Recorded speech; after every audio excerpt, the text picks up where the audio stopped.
The sun beat down hard on the white tents that dotted the dusty field.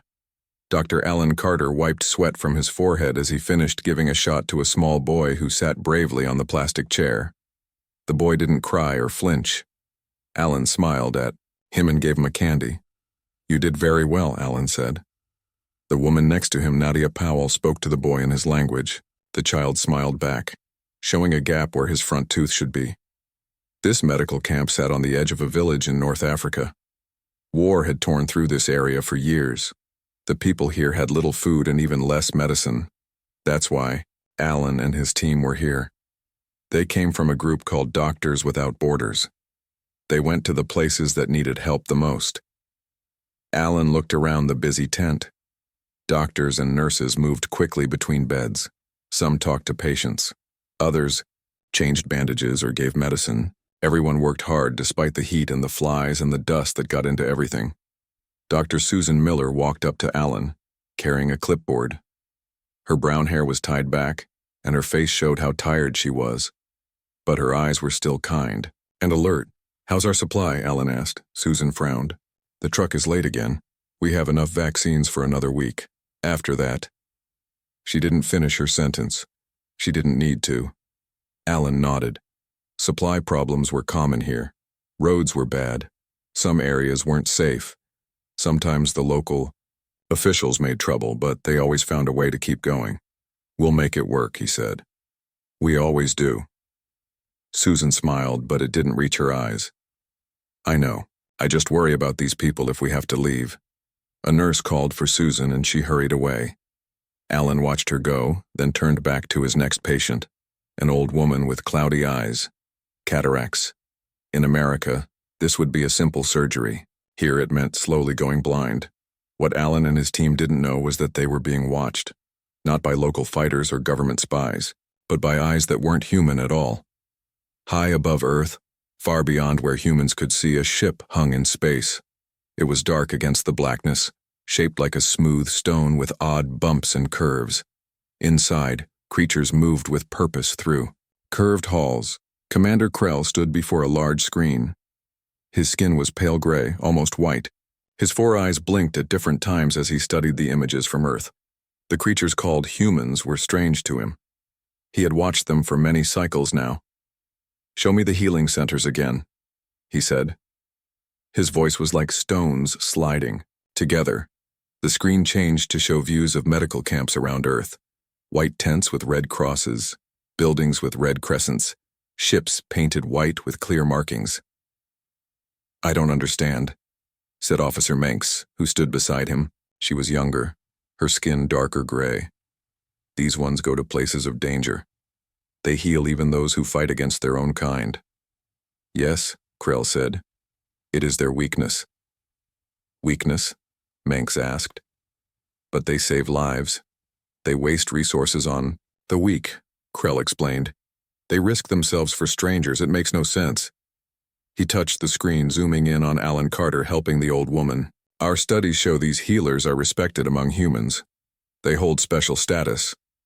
Manx watched the humans moving in the camp. "What does this mean for our plans?" Krell's mouth did something that wasn't quite a smile. "It means we have found where to strike first." Back on Earth, night had fallen over the medical camp. Most patients had gone back to their homes in the village. Only the very sick stayed overnight in the large tent. Alan sat outside on a folding chair, looking up at the stars. The sky here was so clear, far from city lights. It made him feel small, but also connected to something bigger. Susan came out and sat in the chair next to him. She handed him a cup of coffee. "Thanks," he said, taking a sip. It was bitter and strong. "Beautiful night," she said, looking up. "Yes," Alan agreed. "Makes you wonder what's out there." Susan laughed softly. "Probably nothing as messed up as what we have here." Alan smiled. "Maybe, but maybe also nothing is good." They sat quietly for a while, just looking at the stars. "Why did you come here, Alan?" Susan asked suddenly. "You could be making big money at some hospital in the States." Alan was quiet for a moment. "My sister died when I was 12, he finally said. Leukemia. The doctors tried everything, but they couldn't save her. I decided then I wanted to be a doctor. But not just any doctor. I wanted to help people who had no one else. Susan nodded. I get that. What about you? Alan asked. My reasons aren't as noble, she said with a small smile. I was just bored with treating rich people's made-up problems. I wanted to do real medicine. Alan laughed. Well, you certainly got that wish. A shooting star crossed the sky above them. They both saw it and pointed at the same time, then laughed. Make a wish, Susan said. Alan closed his eyes for a second. When he opened them, Susan was looking at him. What did you wish for? She asked. Can't tell or it won't come true, he said. She smiled and looked back up at the sky. Fair enough. Neither of them noticed the tiny flash of light that wasn't a star or a satellite or anything made by humans. It was gone in a second. In space, Commander Krell finished giving orders to his attack fleet. The humans don't expect us, he said. Their healers are not protected. This will break their spirit before we begin the main invasion. Officer Menk seemed troubled. Commander, our studies of humans are not complete. They are strange creatures, so divided, yet also capable of sudden unity. Krell made a dismissive gesture. All species fight among themselves until a greater threat appears. But by targeting these healers first, we remove their ability to recover from our attacks. It is simple strategy. As you say, Commander, Manx replied, but doubt showed in her lower eyes. Krell turned back to the screen, which now showed 23 medical missions marked for the first strike. Prepare all ships, he ordered. We attack at dawn. Back in the camp, Alan finally went to his tent. He was tired but satisfied with the day's work. Tomorrow they would vaccinate more children. Next week they would do cataract surgeries if the specialist arrived from Cairo. As he lay down on his cot, he had no idea that in just a few hours everything would change. Not just for him, but for all of humanity. The stars continued to shine, down on the quiet camp, giving no hint of what was coming. The first light of dawn was just touching the sky when Alan woke with a start. Something felt wrong. He sat up on his cot and listened. The camp was quiet. Too quiet. No early morning sounds of the nurses changing shifts or patients stirring. Then, he heard it. A low humming sound like nothing he'd ever heard before. It seemed to come from everywhere at once. Alan pulled on his pants and shoes quickly. He stepped outside his tent and looked up. The sky was wrong. Above the camp hung something massive and dark. It was shaped like a smooth stone, but far bigger than any building Alan had ever seen. It blocked out the stars and cast a shadow over the whole camp, even in the dim morning light. Susan, Alan shouted, running toward the main tent. Everyone, wake up. People began to emerge from tents, pointing up at the sky in fear and wonder. Susan ran to Alan's side, her face pale. What is that thing? She whispered. Before Alan could answer, a bright light shot down from the dark shape. It hit the supply tent, which exploded in a ball of fire. The force knocked Alan and Susan to the ground. More beams of light struck the camp. The main medical tent burst into flames. People screamed and ran in all directions. The ground shook with each explosion. We need to get everyone out, Alan shouted over the noise. He grabbed Susan's arm and pulled her up. Help me get the patients. They ran toward the burning medical tent. Inside, smoke filled the air. Patients cried out from their beds. Some of the local staff were already helping people to their feet. Alan grabbed a small child from a bed and passed him to Susan. Get him out, I'll check for more. He moved deeper into the smoke-filled tent. His eyes burned and he could barely breathe. He found Nadia, their translator, trapped under a fallen support beam. Hold on, he said, trying to lift the heavy beam. It wouldn't budge. Nadia's eyes were closed, her breathing shallow. Another explosion rocked the tent. Part of the roof collapsed nearby. The heat was becoming unbearable. Strong hands grabbed Alan from behind. It was Frank, one of the security staff. We have to go, Doc, Frank shouted. This whole place is coming down. We can't leave her. Alan cried, still trying to move the beam. Frank pushed him aside and tried to lift the beam himself. His muscles strained with the effort. The beam moved just enough for Alan to pull Nadia free. Her leg was crushed and bleeding badly. They carried her out into the chaos of the camp. Everywhere people ran and screamed. The dark shape still hung in the sky, firing more of those deadly light beams. Susan ran to them, her face streaked with soot.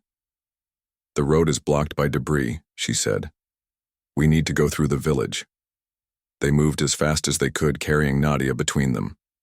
Other survivors followed. Behind them, the entire camp was now in flames. As they reached the edge of the village, Alan looked back. The shape in the sky was moving away, its work done. The medical camp, which had stood for 3 years helping thousands of people, was completely destroyed. The villagers came out of their homes, staring in horror at the destruction. Some ran to help the injured medical staff and patients. Alan helped set Nadia down in the shade of a building. Her pulse was weak, her skin clammy. Without their supplies and equipment, there was little he could do for her serious injuries. An old man from the village approached, speaking rapidly to one of the local staff who translated. "He says there's another attack happening at the city, hospital 30 miles from here. He saw it on TV before the power went out." Susan looked at Alan in shock. "This isn't just happening to us?" The translator listened to more of what the old man said. "He says there are reports from all over. Medical facilities are being attacked everywhere." Alan felt cold despite the heat of the day. "This is planned. Someone is targeting medical facilities, on purpose." As if to confirm his words, a military jeep roared into the village. 2 soldiers jumped out. They looked grim and tense. "We're evacuating all medical personnel," one of the soldiers said. "Orders from the top. You people are being targeted." "Targeted?" Susan asked. "By who?" The soldier looked up at the sky. "Not by anyone from Earth, that's for sure." In their vehicle, they had a radio. Reports were coming in from around the world. 23 medical missions had been attacked at exactly the same time. Hospitals with military significance had been left untouched. Only humanitarian missions were hit. "This doesn't make sense," Alan said as they loaded the most critically injured into the jeep. "Why target doctors? Why target people who only want to help?" The soldier had no answer. Thousands of miles away in Washington, D.C., General Patricia Winters burst into the president's emergency meeting. Her uniform was wrinkled as if she'd been wearing it all night. "Mr. President," she said, "we have confirmation. The attacks were carried out by vessels of unknown origin. They are not from any nation on Earth." President Howard Ellis stood at the head of the table. His face was grave. "You're saying we're under alien attack?" "Yes, sir," General Winters replied. "But there's something strange about their strategy. They've only targeted medical personnel, humanitarian missions, Doctors Without Borders, Red Cross, field hospitals in conflict zones." The Secretary of Defense spoke up. "It makes no strategic sense. Why not hit our military, our power grid, our government?" General Winters placed a tablet on the table. It showed images of the destruction from around the world. They struck with precise surgical attacks, no military targets, no infrastructure, just doctors and those they were helping. The room fell silent as the images played. 437 confirmed dead, Winters continued. All medical personnel and patients, thousands injured. President Ellis sat down heavily. "They've made a terrible mistake," he said quietly. "Sir?" asked the Secretary of State. "Throughout human history," the president said, "we've had one sacred rule, even in our darkest times. You don't target healers, you don't attack the people trying to help the wounded and sick." He looked up at General Winters. "What's our response capability?" "We're already tracking their vessels, sir. They're still in orbit, but we have no weapons that can reach them effectively." "Then get me someone who can build those weapons," the president ordered. "And get me every surviving doctor with military experience. It's time these aliens learned what happens when you break the healer's code." Back in North Africa, Alan watched the military transport plane land on the hastily cleared road. Similar evacuations were happening all over the world. "Where are they taking us?" Susan asked as they carried Nadia toward the plane. Somewhere safe, Alan replied. But he was already thinking beyond safety. For the first time in his life, the healer felt something new stirring inside him. Rage. 2 weeks after the attacks, Alan sat in a large room at a military base somewhere in Europe. He wasn't told exactly where. Security was tight. Around him sat hundreds of other medical professionals who had survived the attacks. Doctors, nurses, paramedics, and medical researchers from around the world. All of them had the same haunted look in their eyes. Nadia had died on the flight. Her injuries were too severe. Alan still saw her face when he closed his eyes at night. He also saw the faces of the patients they couldn't save, the local staff who had run into burning tents to help others, the children who had been waiting for vaccines that would now never come. Susan sat beside him, her hand on his arm. She had barely spoken since they arrived at the base. None of them had. What was there to say? A door opened at the front of the room. General Patricia Winters walked in, followed by several military officers and scientists. The room fell silent. "Thank you all for coming," General Winters said. Her voice was strong but tired. "I know what you've been through. I know what you've lost." She paused. "We've identified the enemy. They call themselves the Vraxian Collective. We've been monitoring their communications." A screen behind her showed an image of a tall, thin being with gray skin and 4 eyes. "They believe they made a smart move by targeting medical personnel first," she continued. "They thought this would weaken us, make us easier to defeat when their main invasion begins." Angry murmurs spread through the room. "They were wrong," Winters said, her voice cutting through the noise. "What they've done is unite humanity like nothing else could have, and they've created something they never expected." She looked around the room. "You, the survivors, the healers who now want justice." Alan felt something stir inside him. The rage that had been building since the attack now had a face. An enemy. "Why are we here?" someone asked from the back of the room. "We're doctors, not soldiers." "General," Winters nodded. "Yes, you are. And that's exactly why we need you. You understand human biology better than anyone. You know how to save lives. And now we need you to help us understand how to stop the Vraxians." A scientist stepped forward. "We've captured one of their scouts. We're learning about their biology, but we need your expertise to find weaknesses we can exploit." Susan spoke up, her voice rough from disuse. "You want us to help you kill them?" "I want you to help us survive," Winters replied. "Their main fleet will be here in 3 months. If we can't find a way to stop them, there won't be anyone left to heal." The room was silent again. Alan stood up slowly. "I took an oath to do no harm," he said. "We all did. But that oath means nothing if humanity doesn't survive." He looked around at the other medical professionals. "I'll help." One by one, others stood up too. Susan was the last. Her eyes were hard as she got to her feet. "For Nadia," she said quietly. And so the angels of death were born. The next month was a blur of activity. Alan worked with a team studying Vraxian respiratory systems. Susan joined a group analyzing their blood chemistry. Other medical professionals applied their knowledge to different aspects of Vraxian biology. They worked day and night. The rage that burned inside them gave them energy. The memories of their fallen friends gave them purpose. Dr. Catherine Brown, an oncologist who had spent 20 years fighting cancer, now used her knowledge of cell growth to find ways to target Vraxian cells. In another lab, Dr. Eric Taylor from the CDC studied Vraxian immune responses, looking for vulnerabilities. What made them effective wasn't just their medical knowledge, it was their unique perspective. Healers know exactly where to find the line between life and death, Alan explained during a briefing. "We spend our careers keeping patients on the right side of that line. Now we're just going to push in the other direction." General Winters watched their progress with growing hope. These weren't soldiers. They were something new, something the Vraxians could never have predicted. Meanwhile, the military was preparing in other ways. New weapons were being designed, based on the medical team's findings. Defense systems were being built. The entire planet was readying for war. Word spread about the special units being formed. They were called Angel Squadrons, after someone overhead of Vraxian communication, referring to Earth's medical personnel as the Angels in White. The name stuck but took on a darker meaning, Angels of Death. 2 months after the attacks, the first counteroffensive began. A Vraxian scout ship had landed in a remote area to collect samples.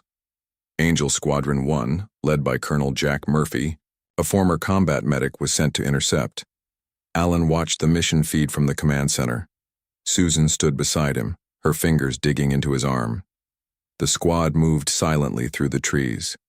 Among them was Dr. Linda Davis, previously a pediatric surgeon. She now carried a weapon specifically designed to target Vraxian breathing systems, based on Alan's research. The aliens never saw them coming. Within minutes, it was over. The Vraxian scouts lay on the ground, unable to breathe, their 4 eyes wide with panic. "This is Angel Squadron 1, Murphy reported. "All targets neutralized. No survivors." A cheer went up in the command center. Alan didn't cheer. He felt nothing but a cold satisfaction. This was just the beginning. In orbit, Commander Krell received the report of the lost scout ship. How did they know where to find it? He demanded. And what weapon did they use? His second-in-command, Officer Menks, displayed the data they had intercepted. They call themselves Angel Squadron. They were healers. Now they only bring death. Krell's 4 eyes blinked rapidly. Impossible. We eliminated their medical support. They should be vulnerable. It seems, Menks said carefully, that we didn't understand humans as well as we thought. Their healers have become their most effective killers. Soon Angel Squadrons were operating worldwide. Each was made up of former medical professionals, now trained in combat but using their unique knowledge as their primary weapon. Angel Squadron 3, led by Dr. Catherine Brown, took down a Vraxian landing party in Brazil. Angel Squadron 5, under Dr. Eric Taylor, destroyed a Vraxian communications relay in Russia. Alan and Susan were offered field positions, but they declined. Their work in the lab was too important. They had discovered a compound that could disrupt Vraxian neural signals. It would be the basis for a new weapon. As they worked side by side in the lab, Susan looked at Alan. "Do you ever wonder if we've gone too far?" she asked quietly. "If we've betrayed what we once were?" Alan didn't look up from his microscope. "They crossed the line first," he said. "They attacked healers. Now they'll face the Angels of Death." Outside the lab window, new recruits trained in the yard. Most had worn white coats just 3 months ago. Now they wore combat gear with the Angel Squadron emblem, a caduceus crossed with a sword. The message to the Vraxians was clear. Those who had spent their lives learning how to heal now knew exactly how to harm. And they were coming. The main Vraxian fleet arrived 3 months after the first attacks. Hundreds of their stone-like ships appeared in Earth's sky. Cities around the world went dark as people hid in their homes, watching the alien vessels through windows and on screens. But Earth was ready. The knowledge gained from studying captured Vraxians had been turned into weapons. Defense systems built with medical precision waited for the invaders. And the Angel Squadron stood ready, their rage now cold and focused. In the command center, Alan and Susan watched as the Vraxian ships spread out across Earth's atmosphere. General Winters stood nearby, her face tense but confident. "They're sending a message," a communications officer reported. "Audio only. Play it," Winters ordered. Commander Krell's voice filled the room. It had been translated by computers but still sounded rough and strange. "People of Earth, your resistance is noted but will not succeed. Surrender now and some of you may be spared. Continue to fight and none will survive." Alan looked at Susan. Her eyes were hard. "Send our reply," Winters said. A technician pushed a button. Message sent. The reply was simple. A single image of the Angel Squadron emblem, the caduceus, crossed with a sword. The attack began immediately. Vraxian ships fired energy beams at military targets around the globe. But Earth's new defense shields, designed by Dr. Paul Martinez, a former brain surgeon, absorbed much of the energy. "They're sending down landing craft," reported a tactical officer. "Multiple locations," Winters nodded. "Deploy the Angel squadrons." Around the world, the special units moved into position. They carried weapons unlike any seen before in human warfare. Weapons designed by healers who knew exactly where to strike. Dr. Linda Davis led Angel Squadron 4 against a Vraxian ground force in Australia. The aliens moved with confidence, their advanced armor making them nearly invulnerable to conventional weapons. But Linda's team didn't use conventional weapons. They used devices that released a gas targeting the specific structure of Vraxian lungs. The aliens began to choke, their 4 eyes bulging as they gasped for air. "Angel Squadron 4, reporting." Linda's voice came through the command center. "All targets neutralized." Similar reports came in from around the globe. The Vraxians had expected to face soldiers. Instead, they faced people who understood biology at its most fundamental level. People who knew how living systems worked, and how to make them stop working. In orbit, Commander Krell received the disturbing reports. "How is this possible?" he demanded. "Their weapons shouldn't be this effective against our biology. We studied them for years." Officer Menks displayed data on a screen. "The weapons are precisely designed to target our physiological weaknesses. They know exactly where to strike." "But how?" Krell asked, his 4 eyes blinking in confusion. "The healers," Menks said quietly. "The ones we attacked first. They've turned their knowledge against us." For the first time, Krell felt something new. Fear. Back at the main lab, Alan and Susan prepared their newest weapon. It was a neural disruptor, designed to interfere with the unique brain patterns of Vraxians. It would leave humans completely unharmed while rendering the aliens unconscious. "We're ready for the final test," Alan said, adjusting the device. Susan looked at the captured Vraxian in the sealed chamber. It watched them with all 4 eyes, its posture showing no fear. These creatures were brave, she had to admit. But they had attacked healers. They had killed Nadia. They had destroyed everything she had worked for. She pushed the button. The device activated, sending invisible waves through the chamber. The Vraxian immediately collapsed, its eyes closing. "It works," Alan said, checking the monitors. "Brain activity shows unconsciousness, but no permanent damage.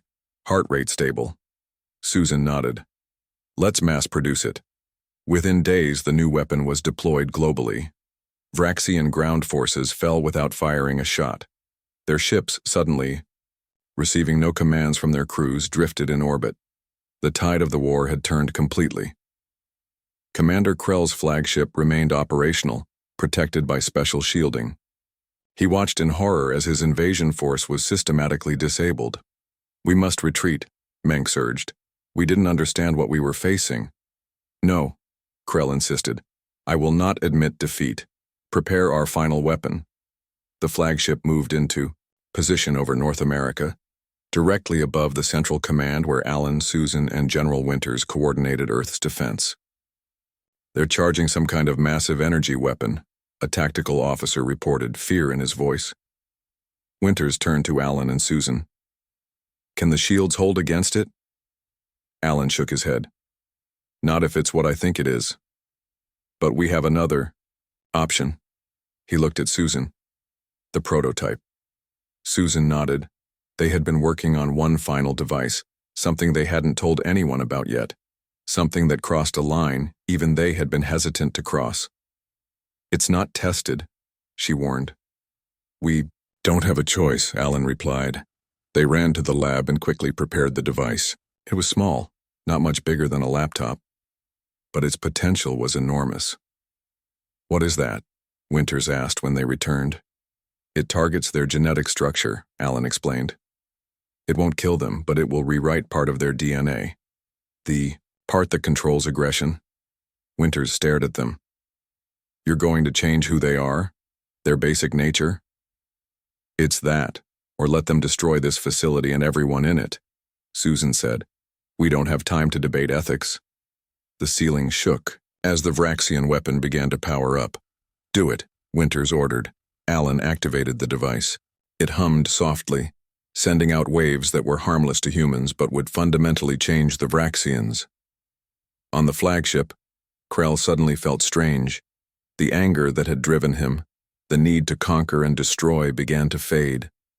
Around him, the other crew members looked equally confused. "What is happening?" he asked, his voice now uncertain. Manx blinked all four eyes slowly. "I don't know, but I don't want to fire the weapon anymore. It seems wrong." Krell found that he agreed. The thought of killing the humans below no longer made sense to him. Why had they ever wanted to do this? In the command center, everyone watched as the energy readings from the Vraxian flagship decreased. "It's working," Susan whispered. A communication came through. It was Krell, but his voice sounded different. Calmer. Sadder. "People of Earth," he said. "We wish to stop fighting. We don't understand why we attacked you. It was wrong." Alan and Susan looked at each other. They had done it. They had changed an entire species with the flip of a switch. "I'm not sure if we're still healers or if we've become something else entirely," Susan said quietly. Alan had no answer. They had won the war, but at what cost to their own humanity? Outside, the Vraxian ships began to retreat, moving away from Earth without any further attacks. The invasion was over, but for the Angels of Death, a new battle was just beginning. The battle to reclaim their identities as healers after learning to be such effective killers. 6 months after the Vraxians retreated, Alan stood at the window of his office at the new International Medical Defense Center. The building had once been a military base. Now it served as both a hospital and a research facility. Outside, the spring flowers were beginning to bloom. The war was over, but its effects remained. Humanity had changed. The line between healer and warrior had blurred. The Angel squadrons were still active, now serving as both medical teams and defenders, ready in case the Vraxians or any other threat returned. Susan entered the room carrying 2 cups of coffee. Her hair was longer now, and she had gained back some of the weight she had lost during the war, but her eyes still held that hardness that had come after Nadia died. "The Vraxian delegation will be here in an hour," she said, handing Alan a cup. He nodded. After their retreat, the Vraxians had opened communication channels. The genetic changes that Alan and Susan's device had caused were permanent. The once aggressive species now sought peaceful relations with Earth. "Are you ready for this?" Susan asked. Alan sipped his coffee. "I don't know. How do you face someone you fundamentally changed? We rewrote who they are." "They were going to destroy us," Susan reminded him. "We did what we had to do." "Did we?" Alan asked quietly. "Or did we go too far? We didn't just defeat them, we changed their basic nature."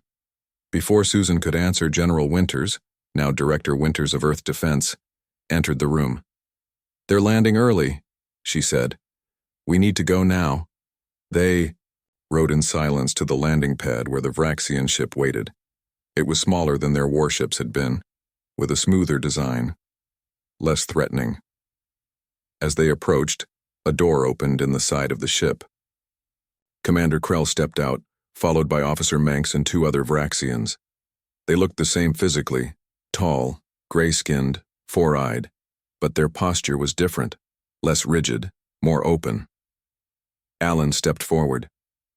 "Welcome to Earth," he said formally. Krell blinked his 4 eyes in sequence, a gesture they had learned was a sign of respect. "Thank you for receiving us. We come in peace truly now." There was no anger in Alan as he looked at the alien commander. He had expected to feel rage again, but instead he just felt tired. "You understand why people might not trust that?" "We do," Krell said. "Our actions before were wrong.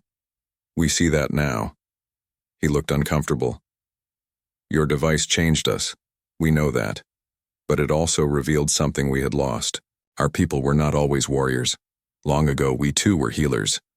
This surprised Alan. "What do you mean?" Manx stepped forward. "In our ancient history, before we began our expansion, we valued healing and growth above all else. But over thousands of years, Those values were replaced by conquest and domination. Your device didn't just reduce our aggression, it helped us remember who we once were. Alan and Susan exchanged glances. This was unexpected. We've brought something, Krell said. He gestured, and one of the other Vraxians brought forward a container. Medical technology from our world, to help heal those injured in the conflict we caused. Director Winters looked suspicious, but Alan stepped forward and took the container.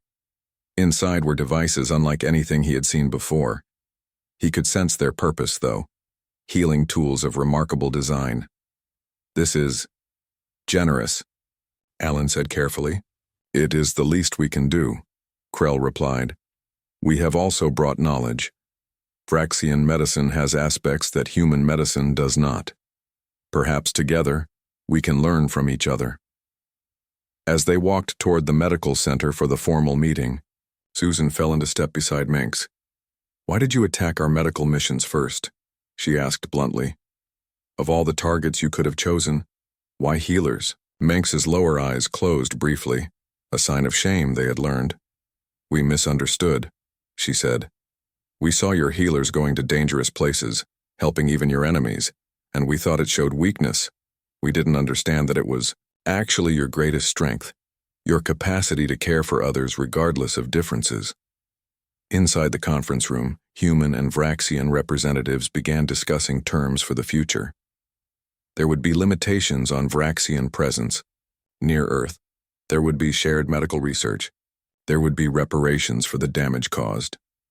During a break, Alan found himself alone with Krell in a small garden outside the building. I need to ask you something, Alan said. Are you angry about what we did to you? Changing your genetics without consent? Krell was quiet for a moment. The beings we were would be furious, he finally said. But we are not those beings anymore. I cannot feel anger about something that has given us peace we never knew was possible. He looked at Alan. But I understand why you ask. You are wondering if you betrayed your own values to defeat us. Alan nodded slowly. Healers aren't supposed to harm. We're supposed to heal. But we turned our knowledge into weapons. Perhaps, Krell suggested, you can now turn your weapons back into tools for healing. Later that evening, Alan and Susan sat in the hospital wing of the center. They had begun treating patients again. Not just soldiers or victims of the war, but ordinary people with ordinary illnesses. It felt strange to be doing such normal work after everything that had happened. A young doctor approached them, carrying a modified version of one of the Vraxian devices. We've integrated their tissue, regeneration technology with our stem cell research, she said excitedly. The results are amazing. We might be able to regrow limbs within a year. After she left, Susan looked at Alan. Maybe this is how we find our way back, she said.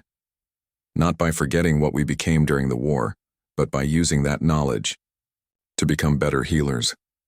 Alan thought about Nadia, about all the others who had died when the Vraxians attacked the medical missions.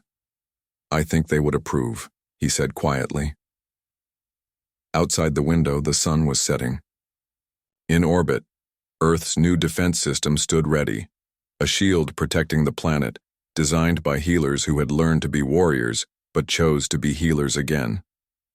On the wall of Alan's office hung the Angel Squadron emblem, the caduceus crossed, with a sword. But next to it now hung a new symbol, the caduceus alone with a small Vraxian medical symbol beside it. The Angels of Death had served their purpose. Now it was time for the Angels of Mercy to return. But they would never forget the lesson they had taught the stars. Those who attack Earth's healers would face humanity's wrath, and then perhaps, if they were fortunate, they might receive humanity's forgiveness.